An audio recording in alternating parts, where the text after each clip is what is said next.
বর্ষা রাঙামাটির বাঘাইছড়ি বাসের কাছে এক আতঙ্কের নাম। আকাশে কালো মেঘ জমলেই নদী পাড়ের মানুষের মনে দানা বাঁধে অনিশ্চয়তা।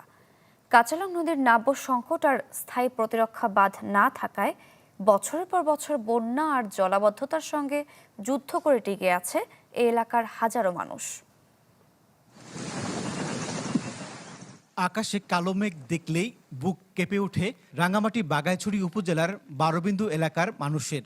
এটি কেবল বৃষ্টির আশঙ্কা নয়, তাদের বসতভিটা আর স্বপ্ন হারানোর ভয়। কাঁচালং নদীর নাব্য সংকট আর টেকসই প্রতিরক্ষা বাঁধ না থাকায় প্রতি বছরই এখানে নেমে আসে ভয়াবহ বিপর্যয়। পাহাড়ি ঢলের তীব্র স্রোত মুহূর্তেই ভয়ঙ্কর রূপ নেয়, রাস্তাঘাট ছাপিয়ে ঢুকে পড়ে লোকালয়ে। যার বড় উদাহরণ সাম্প্রতিক বন্যা, যাতে সরাসরি পানিবন্দী হয়ে পড়ে উপজেলার প্রায় 30,000 মানুষ। বছরে 2বার 3বার 4বার করে পানি হয়, যার কারণে আমরা খুবই ভুগছি। আমার দোকানটা ছিল এই গাছের সঙ্গে পানি নিচে।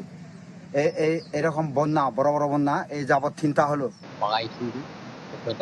সব বেঁচে যায় বলে অনেক নিরীহ মানুষের কষ্ট হয়। এই বার্তা আমার জোরে দরকার, কারণ পাহাড়ি বাঙালির উপকার হবে এই বার্তা যদি জোরে হয়। বেড়িবাঁধের যদি কাঁচালং নদীর দুই সাইডে করা হয় তাহলে আশা করি বাঘাইছড়ি বাঁচবে, তুলবান বাঁচবে, এই এলাকা বাঁচবে। তবে দীর্ঘদিনের বঞ্চনা নিরসনে এবার মিলেছে আশার বাণী। নদী খনন ও স্থায়ী বাঁধ নির্মাণে আশ্বাস দিয়েছেন ভূমি ও পার্বত্য প্রতিমন্ত্রী। বাঁধের ব্যাপারে সবাই ধরছে, আমি বললাম আপনি বলছেন এটা দ্রুততম সময়ের মধ্যে হবে, ড্রেজিং এবং বাঁধ এই আর কি। ঠিক আছে, বাঁধটা কিন্তু দ্রুত প্রয়োজন। স্কুল ছাত্রছাত্রী সবাই কষ্ট পাচ্ছে,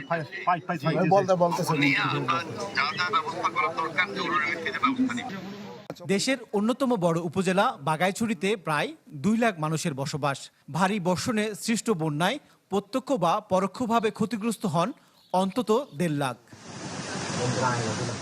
জিয়াউল হক, চ্যানেল 24, রাঙামাটি।